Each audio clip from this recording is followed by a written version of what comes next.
বন্ধুরা কচুলতিগুলো তুলে নিয়ে এসেছি। এই যে পরিষ্কার করছে আমার দিদি, কি দিয়ে পরিষ্কার করছে দেখুন। ওই যে বাসন মাজার তার থাকে সেইগুলো দিয়ে ঘষে দিচ্ছে, দেখুন কি সুন্দর পরিষ্কার হয়ে যাচ্ছে। বেশি খাটতেও হয় না, একটু টেনে দিলেই হয়ে যায়। এইটা আমি রান্না করব, দিদি ছাড়িয়ে রাখুক তারপরে।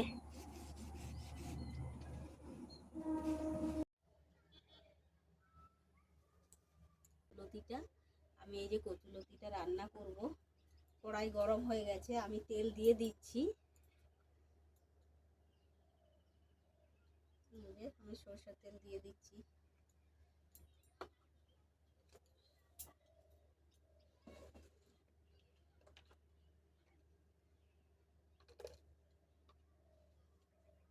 আর এই যে কালো জিরে দিয়ে দিচ্ছি।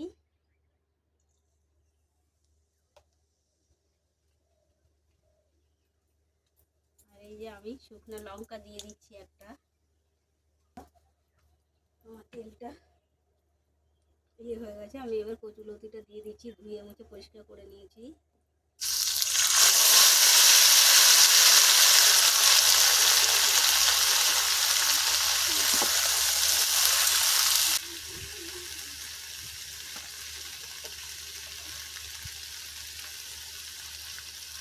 বন্ধুরা পরিমাণ মতো আমি হলুদ দিয়ে দিচ্ছি,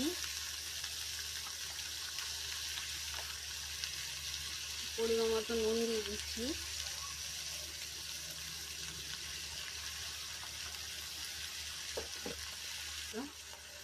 আমি সামান্য চিনি দিয়ে দিচ্ছি।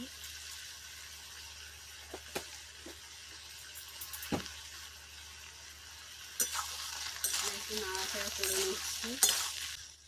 টেস্ট লাগে খুব ভালো কচুলতিতে, কিন্তু অনেকে ইলিশ মাছ দিয়েও করে, ইলিশ মাছ দিয়েও ভালো লাগে, ইলিশ মাছের মাথা দিয়ে।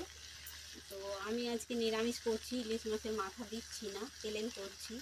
আর আমার বাগানের কচুলতি কালকেতে দেখিয়েছি, আমার বাড়ির পেছনে বাগান আছে, সেই কচুলতি তুলে নিয়ে এসেছি।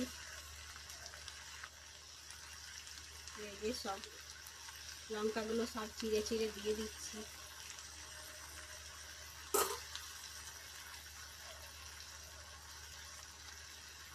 এই যে আমি 4-5টা লঙ্কা চিড়ে দিয়ে দিলাম।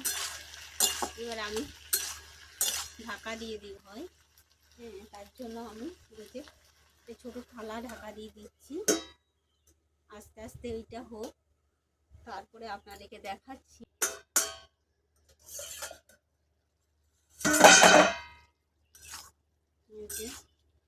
নুন দিলে একটু হবে,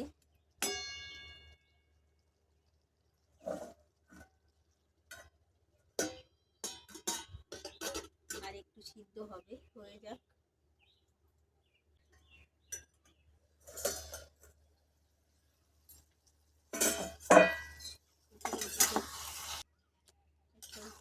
কত সুন্দর দেখতেই ভালো লাগছে, জানি না আপনাদের কেমন লাগছে, কিন্তু আমার খুব ভালো লাগছে দেখতে। দেখুন কি সুন্দর গলেও গেছে, আর দারুণ লাগছে দেখতে। একদম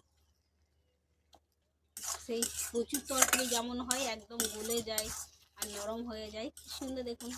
আমি জল দিইনি, ঢাকা দিয়ে দিয়েই হয়ে গেল। প্রচুর লতি খুব নরম, তো তাই ঢাকা দিয়ে দিয়ে খুব সুন্দর রান্না হয়ে যায়। এই যে আমার হয়ে গেছে, আমি এবারে নামিয়ে নিচ্ছি।